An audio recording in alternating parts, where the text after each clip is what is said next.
Radar.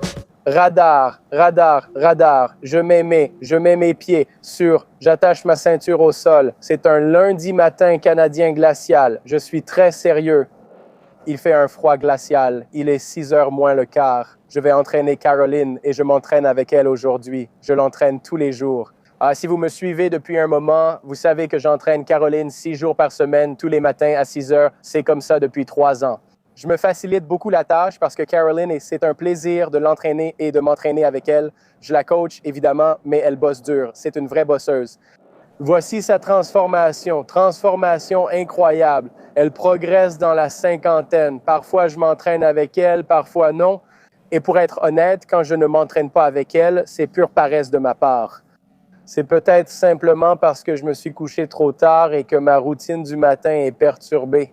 Donc, je ne m'entraîne pas avec elle, ce qui est une excuse vraiment nulle. Mais aujourd'hui, je vais faire les jambes avec Caroline. J'ai un plan pour elle. C'est très important pour nous d'adopter cet état d'esprit et cette approche de l'entraînement. Et mon approche de l'entraînement est la même que celle que j'ai en coaching, tu vois.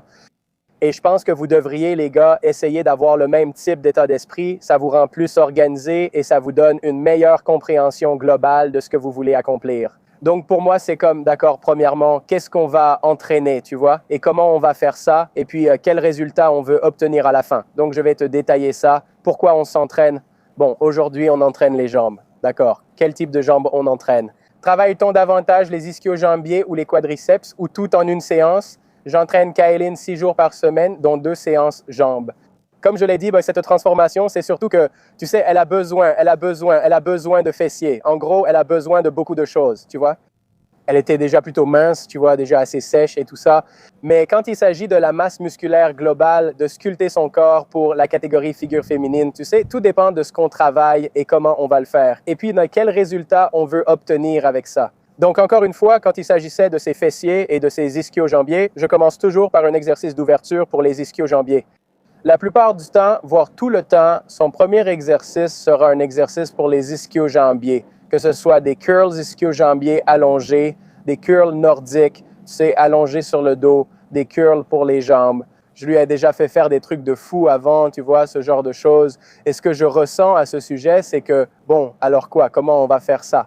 Pourquoi fais-je cela pour les ischio-jambiers? D'accord, donc la raison pour laquelle j'aime travailler les ischio-jambiers avant mes séries, c'est parce que, premièrement, tu sais, quand il s'agit d'isoler les ischio-jambiers, combien d'exercices d'isolation pour les ischio-jambiers tu peux vraiment charger lourd, à part les curls allongés pour les ischio-jambiers? Vraiment non. Ou les curls assis pour les ischio-jambiers. Quand il s'agit, tu sais, des RDL, ce sont les ischio-jambiers et les fessiers. Quand il s'agit, tu sais, de la plupart des exercices, tu ne donnes pas vraiment autant d'attention aux ischio-jambiers dans certains exercices, tu vois? Donc, au final, épuisons vraiment les fessiers et les ischio-jambiers au début de ta séance, tu vois, pour bien les préparer parce qu'ils ne vont pas recevoir autant d'attention pendant le reste de l'entraînement. Je l'entraîne pendant 1 heure, tu vois? Je suis donc très strict sur l'efficacité de l'entraînement, sur ce que tu peux accomplir en 1 heure. Donc pour moi, les curls ischio-jambiers allongés, ça va vraiment tout ouvrir. On va bien préparer et activer son corps. On va vraiment les épuiser à fond. Je veux dire, ce n'est pas un exercice de pré-fatigue. C'est un exercice pour vraiment travailler tes ischio-jambiers. Ensuite, après ça, c'est genre, OK, faisons un exercice pour les hanches. Hanche, je veux dire une extension de la hanche et du genou, d'accord? On va faire une sorte d'extension dans ce sens-là. En termes d'exemple, ça pourrait être une variante de squat, tu vois. Ça pourrait être un hack squat. On a un walking hack squat. On a un belt squat, une machine Smith, un safety squat. On a tout ça. Donc, au final, comment est-ce que je veux charger les fessiers et les quadriceps pour obtenir le meilleur résultat? Et en gros, tu sais, c'est aussi une question de savoir quels exercices on aime faire, ceux qu'on prend plaisir à faire. Je connais les exercices qu'elle aime faire. C'est pareil pour moi au final. Quand je l'entraîne aujourd'hui, je ferai aussi ceux que je veux pour moi. Au final, je deviens très sérieux dès le premier exercice lourd. Et pour ce qui est de la façon de faire, c'est comme mon premier exercice, par exemple, une variante du squat. Je veux vraiment la challenger dès le début. Donc, pendant que ces ischio-jambiers sont échauffés, tu sais, mon schéma de répétition va tourner autour de 6 à 10 répétitions. Donc, pour ce qui est des 6 répétitions, on va quand même faire un squat assez lourd. Tu sais, on va augmenter un peu la charge, mais on va aussi s'assurer qu'elle puisse contrôler la charge. Et tu sais, bah, c'est vraiment comme un mélange où, d'accord, la charge va être assez lourde, mais je veux que tu la rendes encore plus lourde en étant simplement plus efficace avec tes répétitions, tu sais, en termes d'amplitude, de mouvement, de tempo, etc. Et puis, pour l'exercice suivant, ce sera plutôt une plage de 10 à 12 répétitions, surtout pour les fentes, voire même 15 selon les cas. Si on fait des fentes marchées, bien, je pourrais faire un peu plus de répétitions. Si on fait un squat bulgare ou un squat avec le pied avant surélevé, ce sera plutôt autour de 10 à 12 répétitions. Et puis, si c'est un pont fessier, ce sera aussi entre 10 et 15 répétitions. Donc voilà, c'est mon approche en ce qui concerne l'entraînement. Et puis, tu sais, je réfléchis à tout ça avant d'y aller, j'y vais et c'est comme ça que je procède. Donc je sais que, tu vois, en commençant mon exercice, c'est ça que je travaille. Ensuite, c'est comment je vais le travailler. Et puis, la chose la plus importante à la fin, c'est qu'est-ce que je veux en retirer. Au final, qu'est-ce que je veux de cet exercice? Honnêtement, que je veux partir, c'est très simple. Ce n'est pas une réponse scientifique. Je veux juste partir sans avoir envie de recommencer. Si tu ne finis pas ta séance en te disant que tu as tout donné et accompli quelque chose, alors tu vois ce que je veux dire? Et si tu ne pars pas comme ça, tu n'as pas travaillé, d'accord? Et ça ne veut pas dire que tu dois y aller et te défoncer complètement ou mettre plein de poids que tu ne peux pas soulever. C'est comme, tu sais, je dirais que c'est presque comme un sprinter. J'étais sprinter, tu vois, quand on y pense. Tu sais, donc le sprint, quand tu fais du sprint et que tu donnes tout, à la fin de l'entraînement, tu te dis, mon Dieu, c'était intense. Tes fléchisseurs de hanches sont tendus, tes ischios aussi. Tu sais que tu as bossé. C'est ce que tu veux. C'est le résultat recherché. Je veux les résultats de cet exercice, de cet entraînement pour moi et Caroline, surtout pour Caroline et moi, mais Caroline aussi.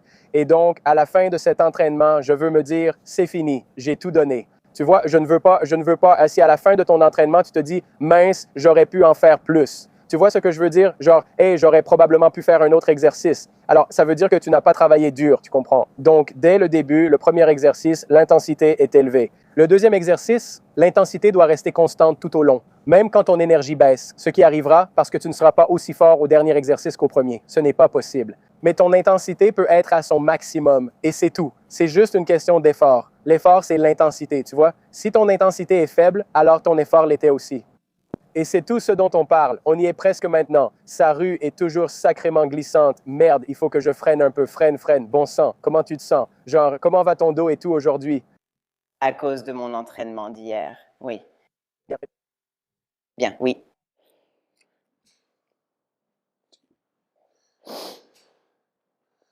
Neuf, encore un tout petit peu plus d'étirement en bas. Oui.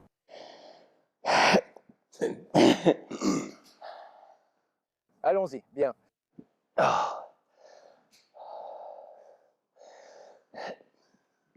Bien.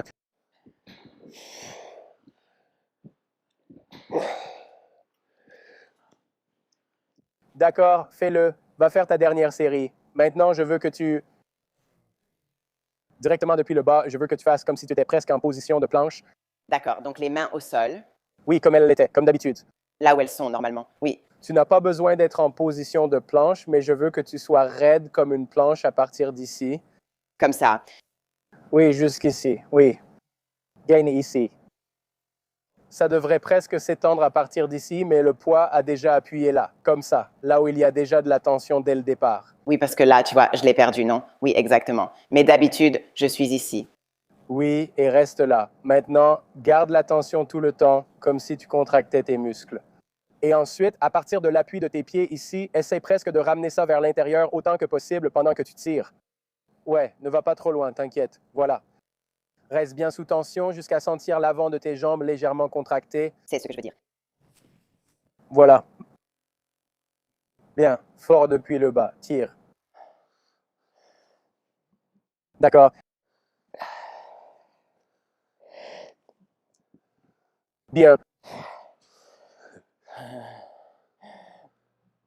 Ah. Bien. Tire fort, inspire profondément, puis tire, dos bien tendu. Voilà. Reste bien gainé, soupire, bien. Gainé. Bien. Encore une fois, reste gainé. Bien. Ramener les orteils vers toi, c'est une sensation totalement différente. Oui. Donc, C'est comme tirer comme ça au lieu de juste comme ça. Exactement. Je croyais être contractée, mais je ne pense pas l'avoir été. Eh bien, je veux dire, tu l'es, mais il y a cette partie ici où c'est un peu relâché. Mais si tu penses à si je fais ça, Ça le temps, ça le temps. Voilà. je contracte. Ouais.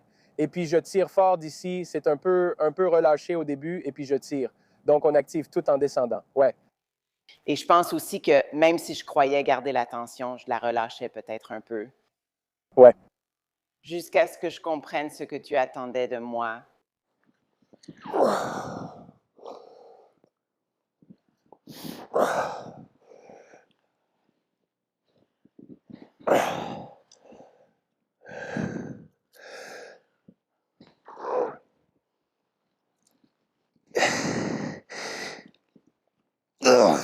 Ce n'est pas lent, c'est plutôt contrôlé, comme si tu voulais convaincre en bas. Mais encore une fois, il faut rester actif. Tout le long de la descente. Donc, tu fais comme tu veux. Contracte tes quadriceps pendant toute la descente, reste tendu tout en gardant le contrôle. En bas, plus tu es puissant en remontant.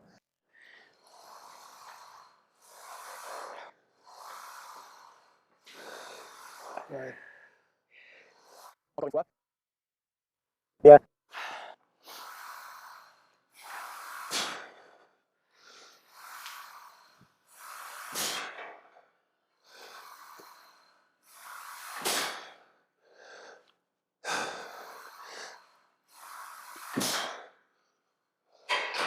Et genre, quand je remonte, c'est bien les hanches et les genoux. Ouais. Il ne faut pas juste penser à ça comme un leg press. C'est ça, comme si tu étais ici. Oui, c'est ça. Et je ne l'étais pas. Mais je ne le suis pas non plus. Comme ça non plus. Un pourcentage élevé pour ça. D'accord. C'est vers le haut, c'est-à-dire droit. D'accord. En montant vite, je contracte mes quadriceps et mes hanches deviennent sèches. Viens simplement avec. D'accord. Voilà.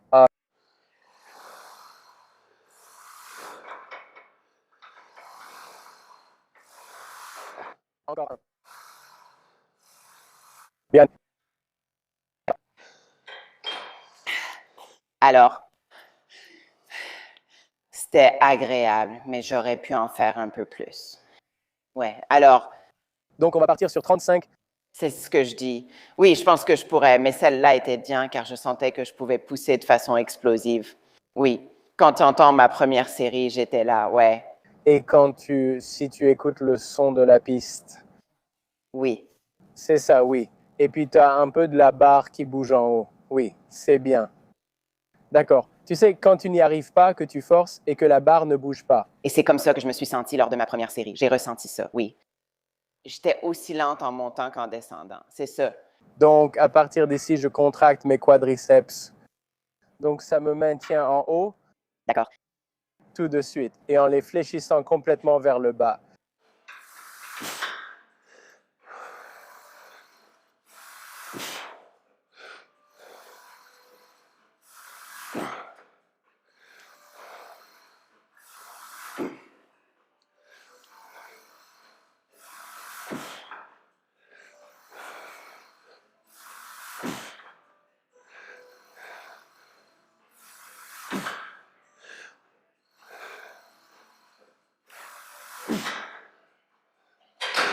Aussi, serre bien tes dorsaux, comme si tu essayais presque de mettre ton coude sous la charge.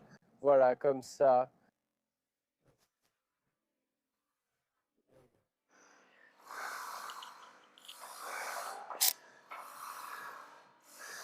Ouais. Bien, encore une fois.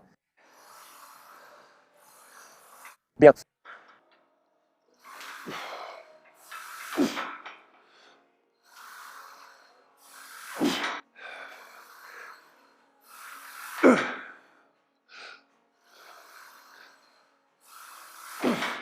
Donc c'est comme une répétition à la fois. 6 répétitions. D'accord, 6 à 10. Très bien. Donc si tu te sens confiant à 6 et que tu es bien, arrête-toi à 6. D'accord. Si tu as encore de l'énergie, et remarque simplement à quelle vitesse tu montes encore. Ouais, très bien. Si tu es en train de forcer, alors tu sais que tu t'approches de la fin. Ça va se terminer. Donc on tape les anneaux en dessous comme ça. C'est comme, ouais, monte directement fort à partir d'ici. Garde bien la poitrine solide. Pousse.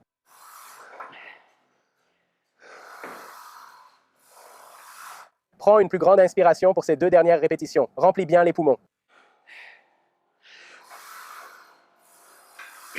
Voilà.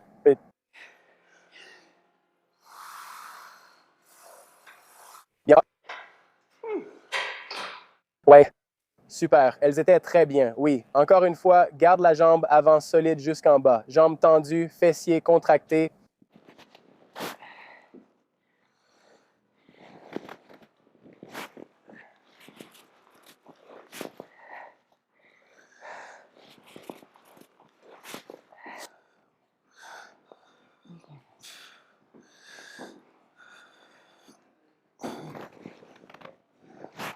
Bien, encore une. Bien. C'est ce que tu ressens si tu fais, disons, plus de 200 livres et que tu dois perdre du poids. Ça me donne une toute nouvelle perspective. Comment ça va se passer pour les gens? Donc, quand il s'agit des jambes, tu sais quand tu entraînes les jambes, c'est un peu plus exigeant que les autres groupes musculaires, non? Surtout quand tu forces un peu. Donc, pour moi, il s'agit simplement de bouger efficacement, de me pousser avec intensité et de m'assurer que je sois fort sur toute l'amplitude, etc. À la fin, tu sais, faire des fentes ne sollicite pas beaucoup plus ma hanche que ce que j'ai déjà fait aujourd'hui. Donc, c'est surtout pour moi une question de traverser le mouvement, d'être dynamique et fluide dedans. Mais c'est ça, c'est mon approche en ce qui concerne la façon dont j'aborde l'entraînement. Je sais que j'ai fait beaucoup de vidéos dans le passé où c'était soit une vidéo face caméra, soit je vous parlais de quelque chose où, vous savez, sur l'entraînement, la nutrition, la santé mentale, le cardio, ou simplement réagir à quelque chose. Ou, vous savez, où je fais une vidéo de démonstration où, vous savez, soit je fais réellement un entraînement, soit je coach quelqu'un pendant un entraînement, ou je fais un top 10 des meilleurs et des pires, ce genre de choses. Je veux revenir là-dessus. Oui, je veux vous donner un aperçu de la façon dont j'aborde l'entraînement. Vous savez, je fais ça depuis, je crois, l'âge de 11 ans. J'ai eu de la chance. Je veux que vous sachiez comment faire ça pour votre propre vie. C'est quelque chose de personnel. Peu importe combien de vidéos je publie ou peu importe qui en publie, ça n'a pas d'importance. Vous savez, Doc Mike publie des vidéos. J'ai moi-même reçu d'excellentes informations. Greg, Jeff Nippard, Will Tennyson, vous savez, même des gars comme Jesse, toutes les informations qui existent, elles sont excellentes, mais c'est quelque chose de personnel. C'est un processus très individuel, même si les informations existent. Tout dépend de la façon dont elles sont appliquées à la vie de chacun et toutes les variables qui vont influencer le résultat ou la trajectoire du processus et tout le reste. Mon objectif est que lorsque tu auras terminé avec moi, atteint tes objectifs ou ressenti qu'il est temps de passer à autre chose, tu partes. Je ne veux pas t'entraîner indéfiniment. Je veux que tu apprennes qu'à la fin de ce parcours, tu aies plus de confiance en toi et une meilleure connaissance de toi-même. Tu sais comment appliquer ça à ta vie. Tu sais quoi faire. Même si tu n'as pas complètement atteint tes objectifs, au moins tu sais pourquoi, n'est-ce pas? Chaque semaine, quand je fais des bilans et tout ça, il y a une partie liée à la responsabilité où je te pose des questions qui te font réfléchir, tu vois. Il te pose des questions chaque semaine qui t'aident à prendre conscience, par exemple, de pourquoi tu as eu certains résultats cette semaine-là, tu vois. Et tu sais, d'accord, j'ai eu ces résultats parce que, tu vois, j'ai passé une super semaine cette semaine parce que j'ai bien dormi, j'ai respecté mon régime, ma digestion était bonne. Tu sais, l'entraînement a été régulier, j'ai bien récupéré. Tu sais, toutes ces questions que j'ai posées dans le questionnaire chaque semaine, ça te donne une meilleure compréhension de ce qui fonctionne, de ce qui ne fonctionne pas, tu vois.